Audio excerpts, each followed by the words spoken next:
If the cargo area lamp in your Kia Sportage has stopped working, this guide will walk you through the replacement process. To avoid electrical issues, it is recommended to cut the power to the cargo light. You can do that by either disconnecting the 12-watt battery, or you can pull out the fuse for the interior lights. Also check if the fuse is not blown. A blown fuse can also cause the cargo light to stop working. Now locate the cargo lamp cover at the rear of the vehicle. Using a flathead screwdriver or a trim removal tool, gently insert it into the side of the lamp cover and pry carefully. Be cautious to avoid scratching the surrounding plastic. Once loose, pull out the light housing. Disconnect the electrical connector. Press the tab on the connector and pull it out.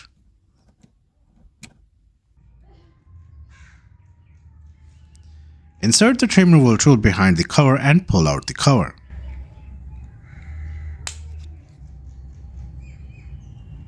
As you can see, the LED light is embedded into the housing, so you cannot replace it. If this light stops working, you will have to replace the entire light housing. Older Sportage models had incandescent bulbs in the cargo area which you could easily replace or upgrade to LED. But it seems in this model you will have to replace the entire light. Finding this replacement light may also be difficult.